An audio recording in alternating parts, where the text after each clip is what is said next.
ஒரு தனி மனிதர் தன்னுடைய வாழ்க்கையில இந்த மாதிரியான போர், இந்த மாதிரியான போராட்டங்களை நிறைய சந்திச்சுக்கிட்டு தான் இருக்கும்.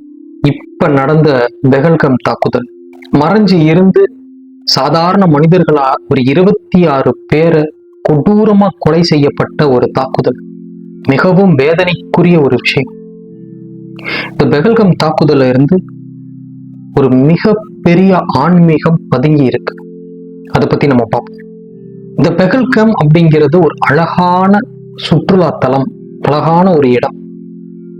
இது ஒரு இடமா பார்க்காதீங்க, ஒரு நிலையா பாருங்க. சந்தேகம்ன்ற நிலை, பயம்ன்ற நிலை, குழப்பம், வழி, இந்த மாதிரியான ஒரு நிலையா அதை பாருங்க. சந்தேகம், பயம், வழி, குழப்பம், இந்த மாதிரியான விஷயங்களால ஆன்மா தாக்கப்படும் ஒரு தருணம். இது ஒரு பதுங்கி இருந்த தாக்குதல் மாதிரி இருக்கு. இந்த மாதிரியான நிலைகள் நம்ம மனசுக்குள்ள பதுங்கி இருந்து நேரம் வரும் பொழுது நம்மளை தாக்கும்.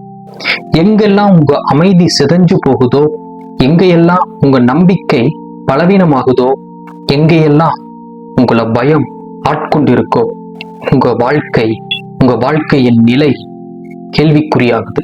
இந்த பெஹல்கம் தாக்குதலை ஒரு அழிவா பார்க்காம ஒரு விழிப்புணர்வா பார்த்தா, பல ஆன்மீக வழிமுறைகள்ல இல்ல ஆன்மீக வழிகள்ல நீங்க பயணிக்க ஆரம்பிக்கும் போது இந்த மாதிரியான தாக்குதலுக்கு நீங்க உள்ளாகுவீங்க.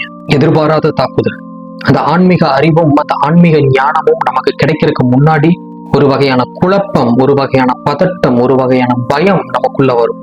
தாமரை மலர்வதற்கு முன் அது சேற்றில் எழும்ப வேண்டும்.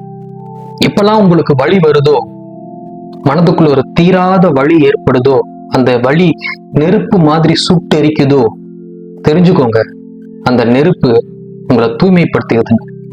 எங்கெல்லாம் தீராத துயரம் உங்களை ஆட்கொண்டு இருக்கோ, அப்ப புரிஞ்சுக்கோங்க, அந்த துயரம் உங்களுக்கு மௌனத்தை கத்துக் கொடுக்குதுன்னு. இப்படியான ஒரு பெஹல்கம் மாதிரி தாக்குதல் உங்க வாழ்க்கையில, உங்க மனசுக்குள்ள, உங்க ஆன்மாவுக்கு அது நடந்தா எப்படி தப்பிக்கிறது? உங்க மனம் மறைந்திருந்து உங்களை தாக்க ஆரம்பிக்கும்.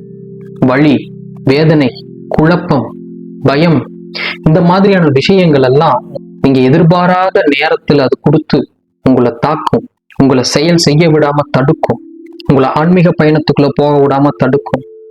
இல்ல நீங்க ஏதாவது ஒரு கோல் வச்சிருந்து அதை நோக்கி நீங்க ஓடும் பொழுது அது உங்களை தடுக்கும். அந்த நேரத்துல அமைதியை கையாளணும். இந்த அமைதிங்கிற ஆயுதத்தை வச்சு நமக்கான நேரம் வரும் வரை நாம் காத்திருந்து பொறுமையா இருந்து அதுக்கப்புறம் அதை எதிர்கொண்டு போராடணும். அதான் போர்.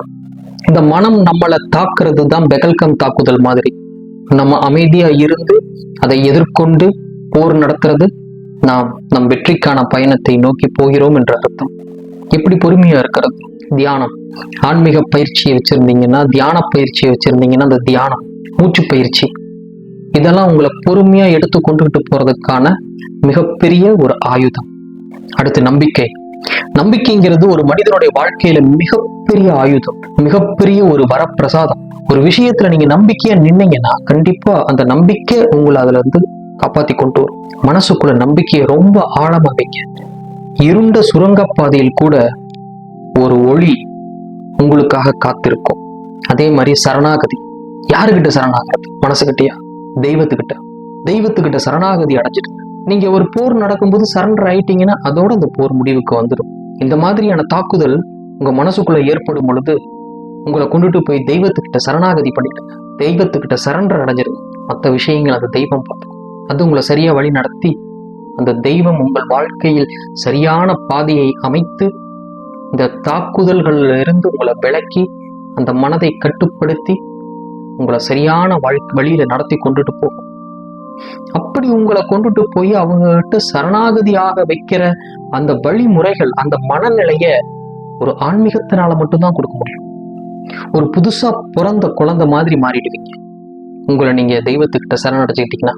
இந்த மாதிரி பெஹல்கம் தாக்குதல் மாதிரி 1000 தாக்குதல் வந்தாலும் உங்களால தாக்கு பிடிக்க முடியும், உங்க மனது தெளிவா இருந்தால்.